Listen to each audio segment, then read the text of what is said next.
Que le nom de Jésus soit béni. Je sais que le dimanche après-midi, en réalité, on fait la sieste et puis on est tranquille, on est calme et tout va bien. Venir à une rencontre l'après-midi, ce n'est pas très bien indiqué. Mais en tout cas, nous sommes heureux d'être dans la présence du Seigneur. La parole de Dieu dit, quand 2 ou 3 sont assemblés en mon nom, je suis au milieu d'eux. Et cet après-midi, j'aimerais apporter un moment d'encouragement, n'est-ce pas, à tous ceux et celles et aussi au peuple de Dieu qui se sont levés pour servir et pour servir le Seigneur. Alléluia. Je crois que c'est cela. Chacun a un désir plus que jamais de servir et de servir le Dieu Tout-Puissant, le Dieu vivant et vrai. Chacun représente, n'est-ce pas, ce désir vraiment de pouvoir collaborer et aussi apporter sa contribution de manière à ce que le nom du Seigneur soit glorifié. Alléluia! Gloire au Seigneur. Nous allons faire une lecture dans le livre de l'Exode. Le livre de l'Exode, le chapitre 17. Exode, le chapitre 17.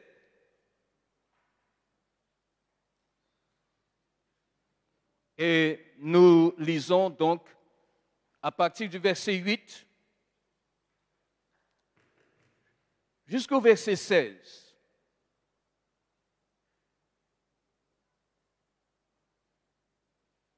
Donc, Exode, le chapitre 17, verset 8 jusqu'au verset 16.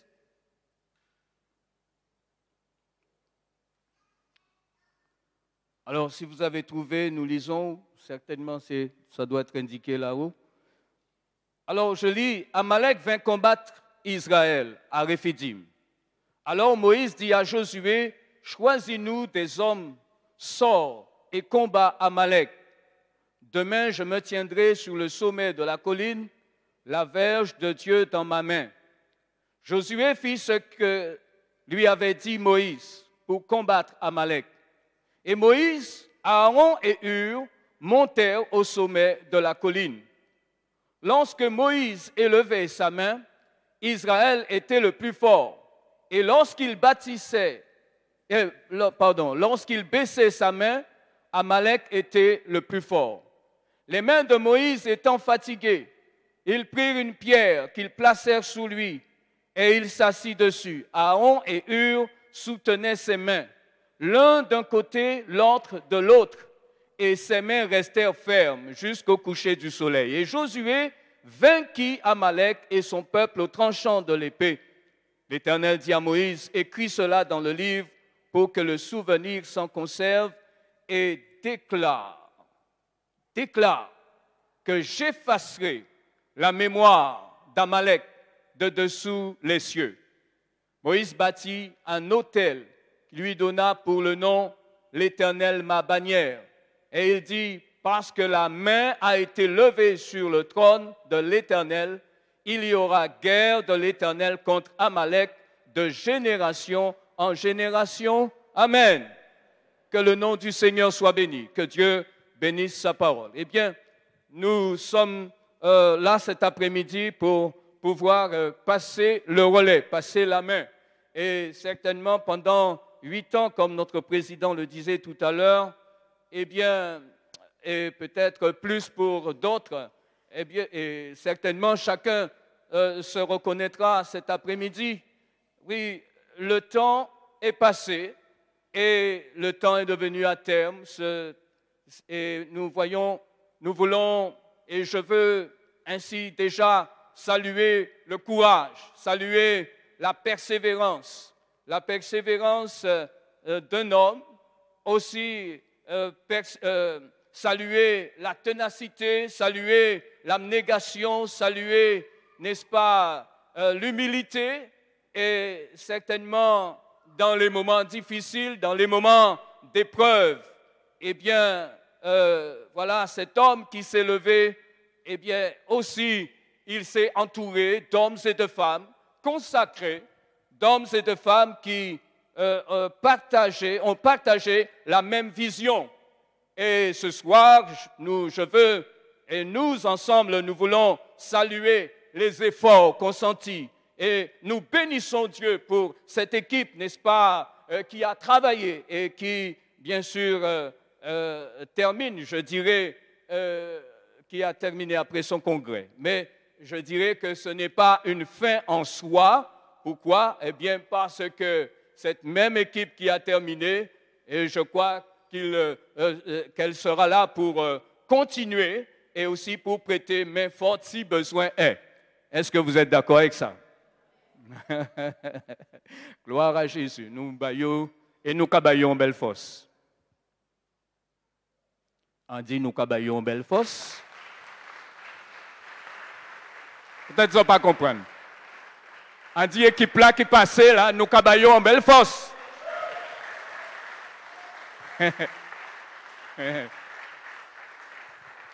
Et nous avons dit bon Dieu merci Bayo. Nous avons loué l'Éternel pour vous. Nous avons glorifié nom à l'Éternel pour vous. Alléluia, gloire à Dieu. Et maintenant, une nouvelle équipe donc va être installée ou va s'installer ou je ne sais pas, est installée déjà presque. Mais en tout cas, cet après-midi, on va les remettre les clés. Hein? Voilà. Alléluia. Revenons à la parole de Dieu. Revenons, n'est-ce pas, à la parole de Dieu.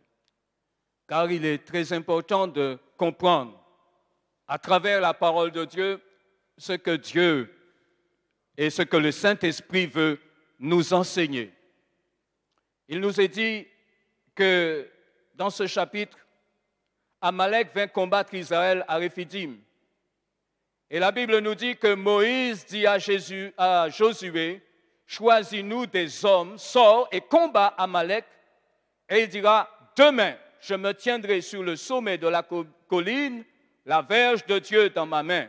Et Josué fit ce que lui avait dit Moïse pour combattre ainsi Amalek. Mais il n'était pas seul.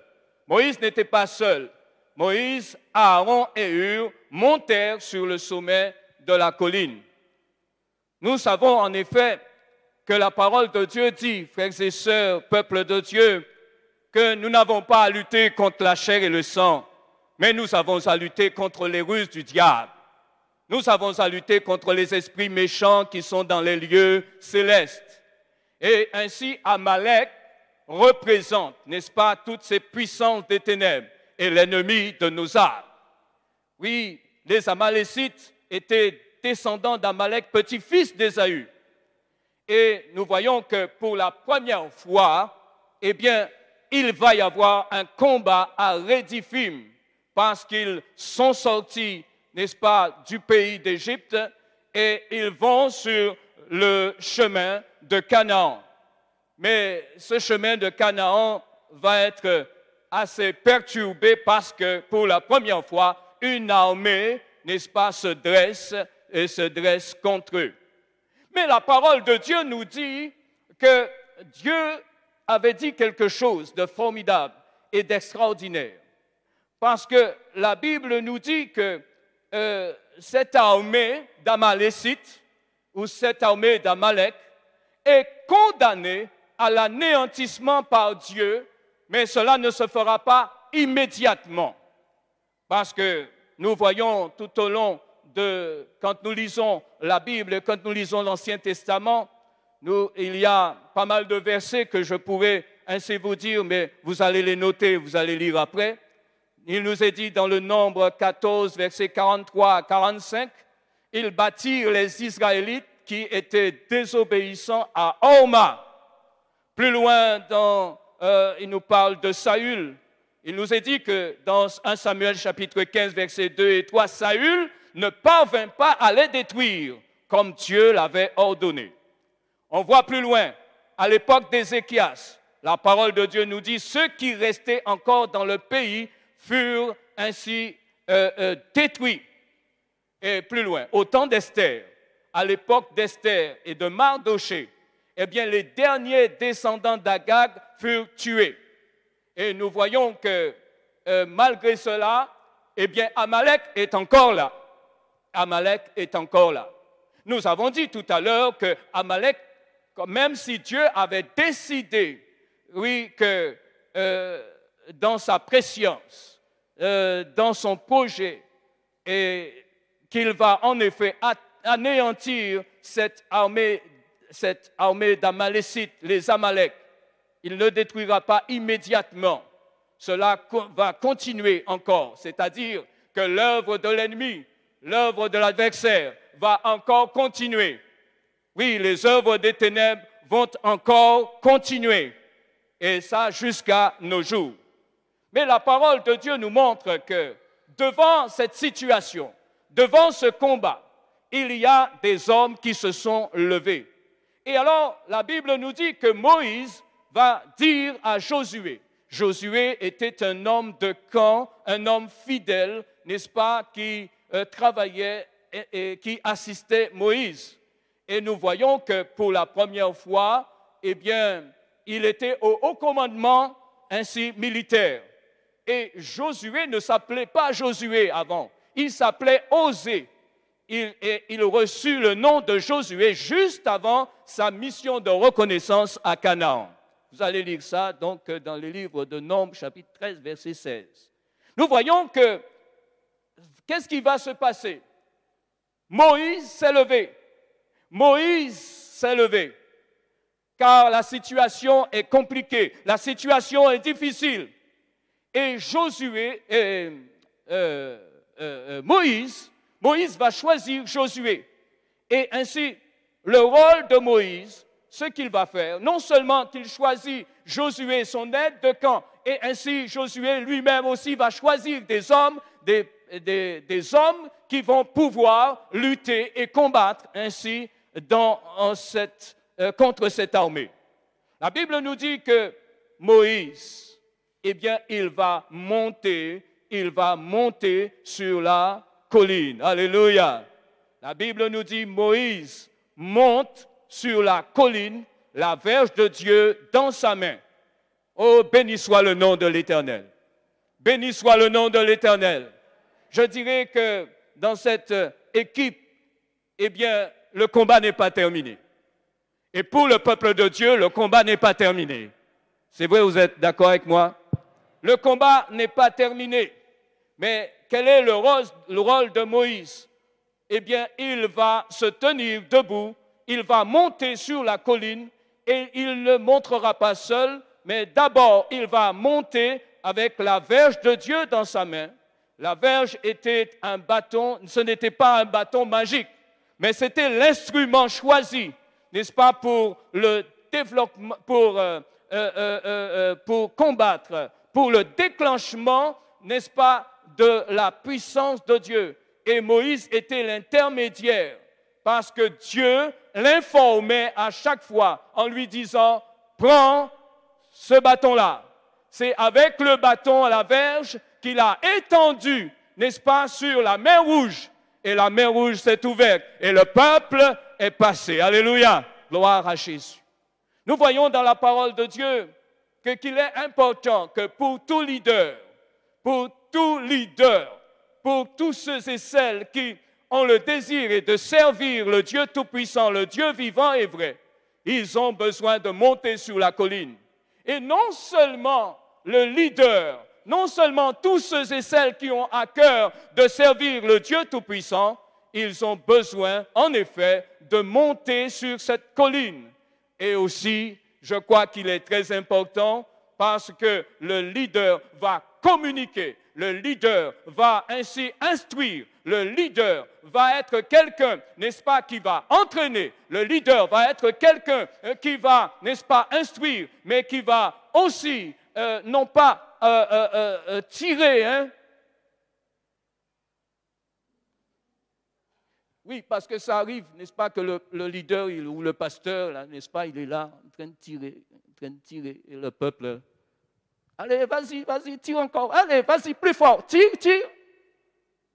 Et quelquefois, le peuple est derrière et le peuple est absent. Merci pour votre silence.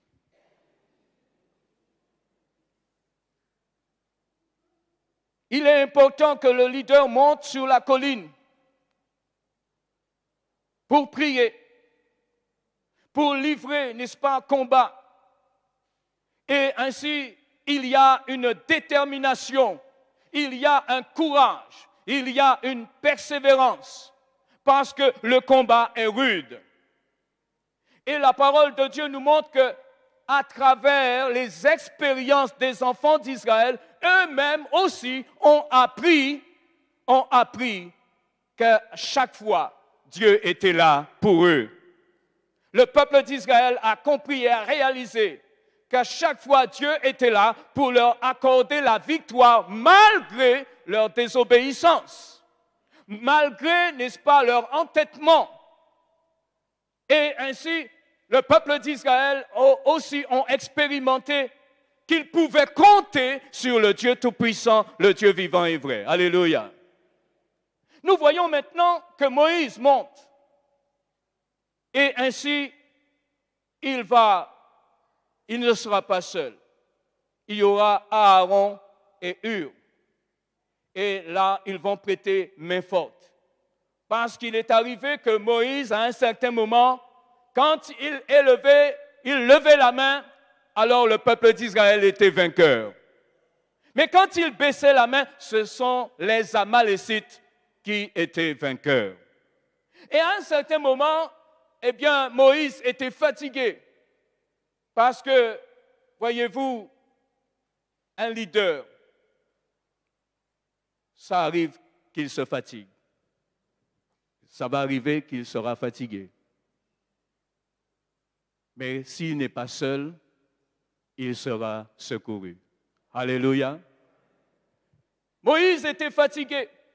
Et ainsi, ils ont installé une pierre et Moïse s'assit dessus. Et alors, il nous est dit que Aaron et Hur, ils étaient là, l'un de chaque côté. Et je crois que c'est très important que dans cette nouvelle équipe, qu'il y ait un qui soit d'un côté et l'autre qui soit de l'autre côté pour pouvoir soutenir. Le peuple de Dieu également n'est pas en reste. Une nouvelle équipe, il y a des hommes et des femmes qui se sont levés pour suivre, pour servir et qui vont se consacrer à ce travail en ce qui concerne l'œuvre de Dieu ici en Guadeloupe. Bien-aimé, il a besoin des Aaron et Hur. Alléluia. Allez-vous être ces Aaron et ces Hur? Quand nous lisons dans la parole de Dieu, nous connaissons Aaron qui était sacrificateur et nous connaissons aussi Hur. Hur était le fils de Caleb. Et quand nous connaissons la vie de Caleb, Caleb était un homme de foi. Caleb était un homme droit de cœur. Caleb était quelqu'un qui avait un esprit de conquête. Et ainsi, même dans le livre des souvenirs, eh bien, cela sera écrit. Aaron et Hur. Bien-aimés frères et sœurs, nous devons être des Aaron, des Hur, pour se soutenir les uns les autres. Pour se soutenir les uns les autres. Je dis pour se soutenir les uns les autres. On a besoin des Aaron, des Hur, des gens qui sont consacrés, des gens qui ont un désir vraiment de servir, des gens qui ont un esprit de conquête, des gens qui vont apporter, n'est-ce pas, leur contribution à l'œuvre de Dieu. Alléluia. Parce que la fédération, ce n'est pas une équipe seulement. La fédération, ce n'est pas un homme. La fédération, ce sont tous les frères et sœurs que compose. C'est l'Église de Jésus-Christ. C'est l'œuvre de Dieu. Et le peuple de Dieu doit se lever, n'est-ce pas? Et on ne fait pas de politique. Mais il paraît que nous avons un président qui est en marche.